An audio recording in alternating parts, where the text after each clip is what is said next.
E aí galera, beleza? Roubei o canal do Tim. Zoeira, a gente fez um vídeo pro meu canal. Se você quiser acessar e conferir a primeira parte desse material, tá na descrição e também tá nos cards. Mas agora a gente continua aqui um bate-papo que a gente estava tendo bem legal para falar sobre missões urbanas e a missão do dia a dia. Então a primeira pergunta que eu faço nessa segunda parte da entrevista, Tim, é isso, o que eu preciso mudar na minha vida para me tornar um missionário? Se a pessoa que assistiu a primeira parte desse vídeo, ou que chegou agora também, mas que não se identifica como um missionário, qual é a minha primeira postura que tem que ser mudada para que isso aconteça? A gente entender que nós somos embaixadores do reino de Deus e entender que se eu sou embaixador, eu já não vivo mais a minha vida por mim. Como Paulo disse, como nós devemos agir, a nossa vida não é nossa mais. A partir do momento que Jesus morreu na cruz por nós e Ele nos deu vida novamente, que estávamos mortos, a minha vida não é mais para mim, eu preciso sinalizar o reino dele. Se Ele deixou como mandamento o ide, e o ide em Marcos 16:15, ide, portanto, pregar o evangelho a toda criatura, e se a gente pegar a palavra no original do hebraico, o id não é de um ponto de partida, o id é você que está indo pelo mundo, prega o evangelho a toda criatura, então você já está indo. Você que está na sua vida, no seu cotidiano, você precisa entender isso. Olha, eu não sou mais dono de mim, Deus é meu dono e Ele me deu um mandamento de que eu devo levar esse evangelho. E a partir disso, se eu sou um embaixador, eu não represento, eu represento a minha vida representa o reino dele. Então as minhas ações, as minhas atitudes e a minha conduta vai sinalizar o reino de Jesus. Porque se eu pegar você agora está tendo esse entendimento que você é missionário, que você é cristão.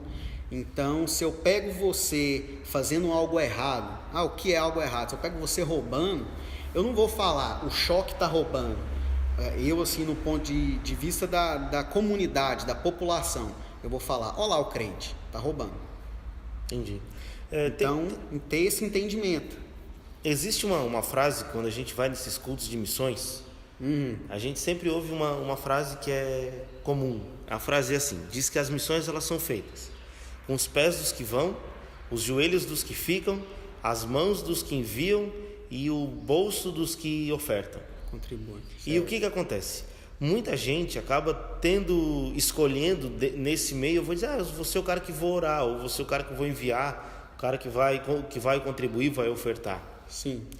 E acaba, isso é uma forma de fazer missão, ou tu entende que isso é uma forma do cara lavar suas mãos e dizer, não, eu não evangelizo, mas eu dou R$5 pro Tim todo mês.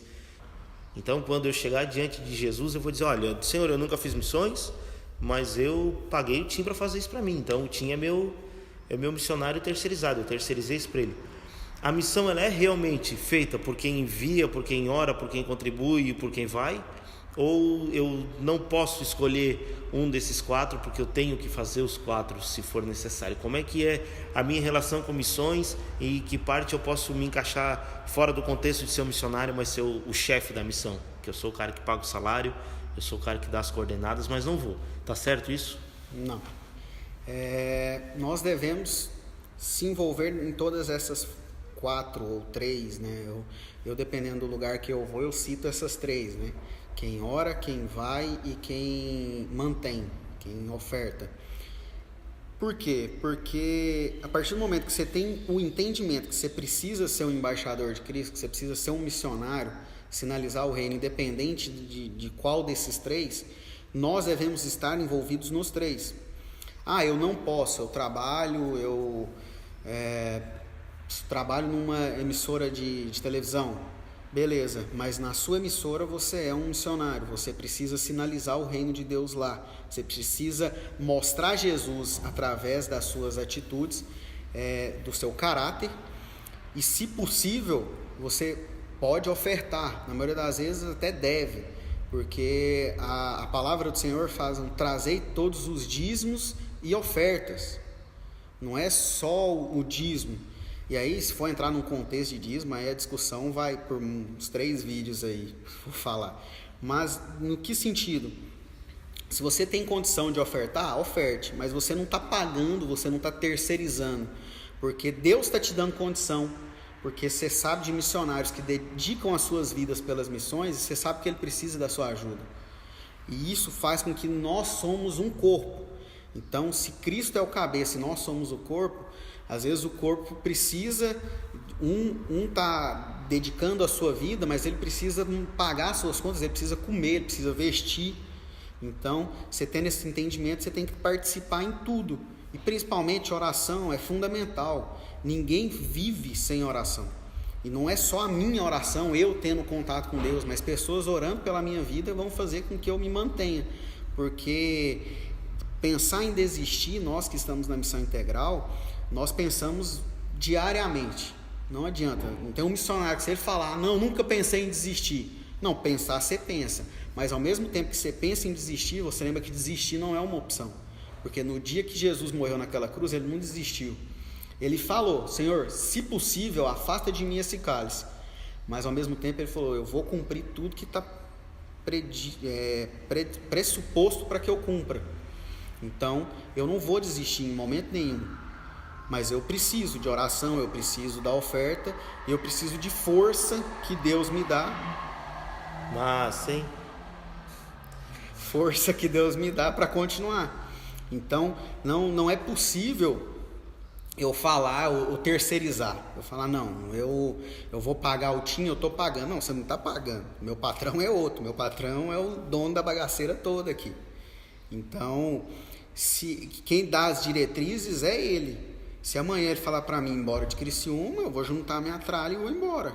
A intenção, então, é que eu ore sempre, oferte sempre e vá sempre. E vá. O vá, às vezes você está limitado, como eu falei, você está no seu trabalho, você tem a sua família, você não pode, ou você não quer, ou não é o seu chamado.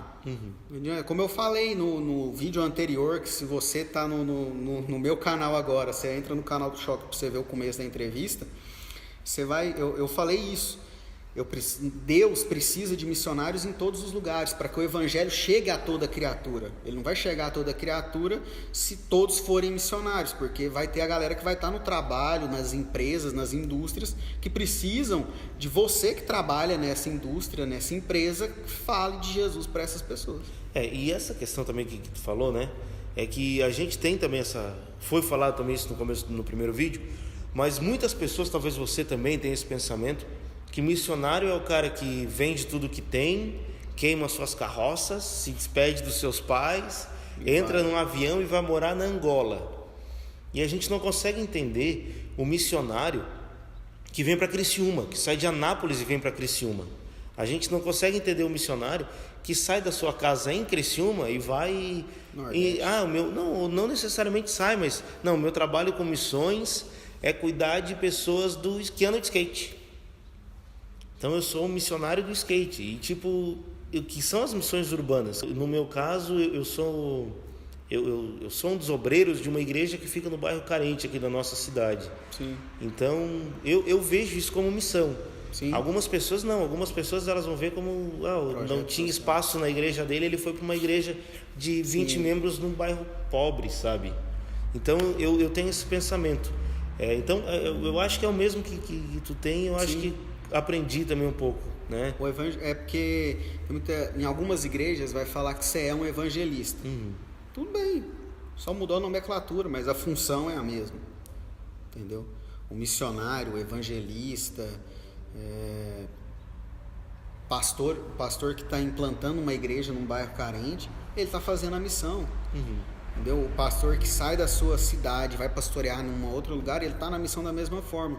Só porque um outro problema também é que a gente pegou o pastor e colocou num pedestal. E aí é onde acontece alguns erros de conduta, de elevação. Às vezes o cara, a gente coloca ele lá em cima e ele tá olhando lá de cima e fala, cara, eu preciso de ajuda aqui. E a pessoa, não, isso é coisa do pastor. Não, cara, você pode estar ajudando ele, você pode estar servindo ele. E, inclusive lá em Anápolis, na minha cidade, eu também tinha um projeto que eu fazia evangelismo através do esporte num bairro carente, que era um projeto da minha igreja. Pratica esporte?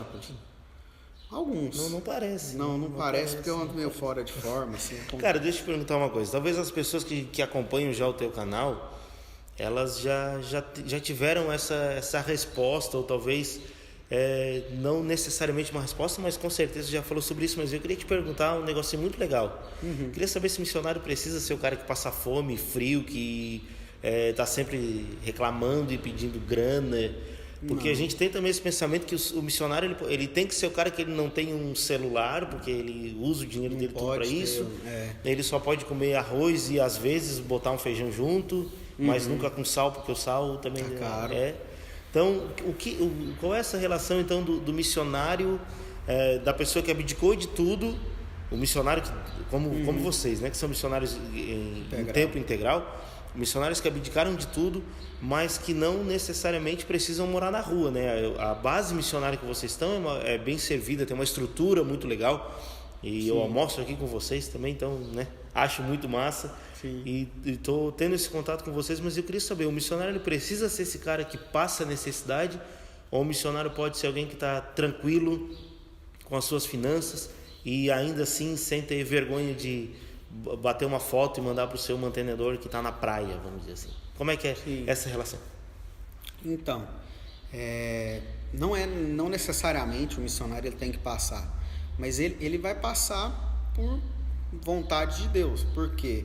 Porque se a gente viver sempre em paz, principalmente na missão, a gente vai achar que a gente é autossuficiente. E a gente não é. Todos os dias eu vivo a experiência de descansar e confiar em Deus. Seja na conta, na roupa, na comida. Já passamos por alguns perrengues nesse 1 ano morando em Criciúma. A gente já passou perrengue até de comida. No começo, até estruturar, fechar parcerias, mantenedores. Então, a gente acabou passando já por isso. Mas não tem necessidade disso. E infelizmente é uma cultura brasileira de que o missionário ele tem que estar sempre passando perrengue. E não é isso. O missionário ele dedica a sua vida toda. É claro que eu quero comprar um carro zero. Eu não vou, mano. Com que renda? Eu não tenho renda. Então é entender essa realidade, é entender que eu não posso fazer uma conta enorme porque eu não sei se amanhã, porque como a gente vive de oferta, hoje eu tenho tanto, eu recebo de oferta tanto por mês que vem pode cair, porque infelizmente por essa cultura de olhar para o missionário e de achar que o missionário, por exemplo, está na praia. No começo, quando eu comecei a trabalhar com os surfistas de Cristo aqui em Criciúma, eu postava algumas fotos na praia de momentos que parecia que eu estava descansando, mas eu estava também fazendo missão, tentando levar Jesus para os surfistas. Eu fui muito criticado, fui chamado de missionário surfista e de que, o cara está só surfando lá em Criciúma. Isso porque nem praia aqui em Criciúma tem. E também qual seria o problema de ser um missionário surfista, né? E qual seria o problema? Mas por quê? Porque eu venho de Goiás, em Goiás não tem praia. Então não tem uma cultura de praia, mas tem sertanejo. Dar um feriado pro sertanejo, não falta. E tem pequi. Tem pequi. Você balança uma árvore, fica uma dupla sertaneja. É uma coisa de Deus ali. E então hoje o pessoal entendeu. Falei, gente, eu tô surfando, mas primeiro, é um descanso. E segundo, continua sendo missão. Isso aqui. Então, eu fui para Floripa na semana passada, na volta eu tenho um adesivo no carro lá, Surfistas de Cristo. Na volta fiz um BlaBlaCar para custear, né? Quem não sabe, BlaBlaCar é um aplicativo de carona, então você oferece carona para diminuir o gasto de combustível. E aí um cara entrou no carro e falou assim, você é surfista? Surfista de Cristo, eu vi ali, e falei assim. Então já comecei a trocar ideia e foi uma abertura para falar de Jesus pro cara. O cara, não, eu já fiz parte do Surfista de Cristo lá em Florianópolis, e o cara tá mudando para Imbituba. Então acaba criando um vínculo. Tá, e outra pergunta, acho que vai ser a última, que a gente já está com bastante tempo de vídeo. Sim. Mas assim, aqui hoje a base missionária de vocês recebe aí 4 ou 5 missionários morando aqui. Sim. Né? E todos missionários urbanos, missionários com essa mesma visão que vocês, né? Sim. Tu conhece algum outro lugar aqui na região que tem esse mesmo pensamento de investir em missões e abrir as portas de uma igreja para receber os missionários? Da onde que surgiu isso, pelo menos dentro da Refúgio? de trazer a galera para cá e como tu chegou aqui? Então, foi da seguinte forma. A gente veio de mudança, eu, Marcinho e o Elias, vulgo Mago. E a ideia era a gente chegar aqui, alugar uma casa e montar uma república, sei lá, começar os projetos aqui. No caminho, o pastor Lúcio Souza falou assim, não, faz o seguinte, a gente chegou bem no meio do mês, falou assim, vocês não pagar um mês de aluguel agora, passam alguns dias na igreja e ficam lá até começar o mês e aí vocês alugam um lugar. Só porque quando a gente começou a ficar na igreja, então todo dia começou a ter rotatividade de gente, pessoas vindo para almoçar junto, para trocar uma ideia com a gente, para conhecer a gente. E aí decidimos ali, na época o pastor e o conselho da igreja decidiu de ceder uma sala da igreja para a gente montar um quarto. Então a gente ficou 3 meses naquele quarto, dormindo no chão, com uns colchãozinhos bem fuleiro na época, mas tava massa, a gente saiu de casa sabendo que não ia ser um mar de rosas. Então, com 3 meses a gente ganhou 2 beliches de oferta, então já tinha cama. Isso por volta de outubro, novembro. Quando foi em dezembro a gente ganhou colchão novo de oferta também, então já parou de ter dor na coluna por causa dos colchão finos. E aí teve essa rotação e a gente sonhamos com a escola de missões, montamos a escola de missões e desde então a igreja se tornou uma base missionária. E hoje a gente tem missionários que fizeram a escola com a gente, permaneceram com a gente após a escola, missionários que vieram de outros lugares, que estão servindo com a gente hoje também. E já tivemos essa rotação, missionários aqui de Criciúma que morou com a gente um tempo, missionários que saíram da base e voltaram para suas cidades. Eu, no caso, hoje não estou morando na base, aluguei uma casa aqui. E próximo da gente aqui eu não conheço nenhuma outra igreja que tenha uma base missionária como a nossa. Não querendo vangloriar nem nada. Queria eu que tivesse, porque seria mais gente trabalhando nas frentes de trabalho que a gente tem trabalhado. E é dito e feito, a própria palavra do Senhor vai dizer, né? A seara é grande, poucos são ceifeiros, e realmente são poucos. Hoje nós temos na base, como você falou, 5 missionários. E a demanda que a gente tem é grande. Então, se a gente tivesse mais missionários, seria melhor, a gente atenderia, a gente atende 2 escolas públicas da cidade. Se a gente tivesse mais um quadro maior de missionários, a gente teria mais escolas sendo atendidas. Porque e junto com a liderança da igreja, a gente entendeu que não adianta a gente trabalhar presídio, trabalhar clínica de dependentes químicos, se a gente não trabalhar a educação, o começo. É muito mais fácil você educar uma criança a ter um caráter melhor do que você pegar um adulto que já está todo estourado na droga ou no crime e você trabalhar com ele. Tem que trabalhar com ele? Tem. Mas o foco hoje nosso é as escolas, é as crianças. Trabalhei com crianças de 11 anos que estavam se cortando por motivos fúteis. Nessa geração aí de baleia azul e brincadeiras que no final terminam em suicídio. Então a gente precisa trabalhar isso, educar as crianças no caminho certo. E a ideia da base é servir a comunidade. É literalmente olhar para onde a gente está em volta e falar assim, peraí, o que nós podemos mudar hoje?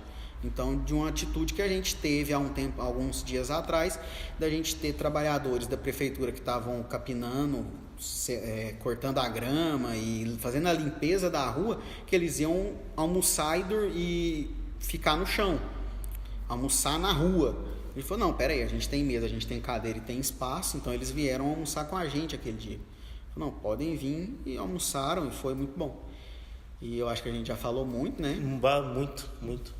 Então, não, mas tá massa. Eu acho que a gente vai ter que fazer um terceiro vídeo. Acho que a gente vai, sabe? Já vamos agendar, vamos cortar isso aqui e a gente já conversa. Beleza. Agenda o próximo. Mas então, Tatinha, é isso aí. Eu queria te agradecer pelo convite de eu estar aqui no teu canal e também por ter aceito o convite para que eu estivesse no teu. E é isso aí. Eu queria pedir para que você se inscreva nos nossos canais, tanto no canal do Tim, que é o que você está agora, quanto no meu. Tá? E aquele negocinho todo, né? Ativa a notificação, comenta, deixa o seu like. E acompanha também a gente nas redes sociais e você vai estar mais perto daquilo que a gente tem realizado nas nossas vidas e também para o reino de Deus. Que Deus abençoe você e até o próximo vídeo. É isso aí. Deus abençoe. Abraço!